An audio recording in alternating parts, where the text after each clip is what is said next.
మహిళలు బీజేపీలో చేరడంపై పార్టీలో చేరడంపై పెరుగుతున్న విశ్వాసానికి నిదర్శనం అన్నారు. హైదరాబాద్లో ప్రజలు స్పష్టమైన మార్పు కోసం ఎదురు చూస్తున్నారని, రాష్ట్రంలో బీజేపీని అధికారంలోకి తీసుకురావాలనే సంకల్పంతో మహిళలు యువత ముందుకొస్తున్నారన్నారు.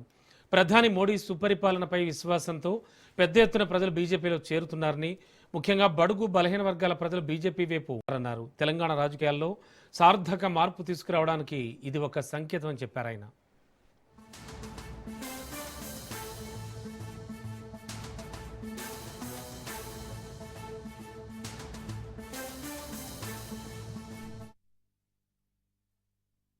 ఈరోజు చేరిన వాళ్ళందరూ కూడా యువకులు మహిళల్లో కూడా ఎడ్యుకేటెడ్ మహిళలు ఈరోజు భారతీయ జనతా పార్టీలో చేరుతున్నారు.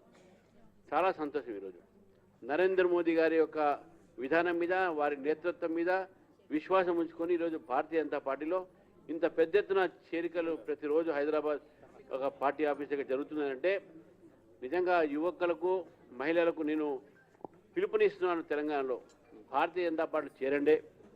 తెలంగాణ రాజకీయాల్లో మార్పులు తీసుకొద్దాం. మనం ఈరోజు హైదరాబాద్ని కూడా Congress, Majlis party, BRS party ఈ ముగ్గురు మధ్యన ఉన్నటువంటి ఒక ఏదైతే ఒప్పందం ఉందో ఆ ఒప్పందాన్ని తెలుసుకొని రాబోయేటటువంటి జిహెచ్ఎంసీ ఎన్నికల్లో భారతీయ జనతా పార్టీని గెలిపించి ఈ 3 భాగాలు ఏదైతే చేశారో దాంట్లో కూడా బీజేపీ మేయర్ని గెలిపిస్తే రేపు హైదరాబాద్ సురక్షితంగా ఉంటుంది, హైదరాబాద్లో అభివృద్ధి జరుగుతుంది అనే విషయాన్ని మీకు తెలియజేస్తూ దీపక్ రెడ్డి గారు రండి మీకు తెలియజేస్తూ మరి ఇంత పెద్ద ఎత్తున మీరు చేరారు.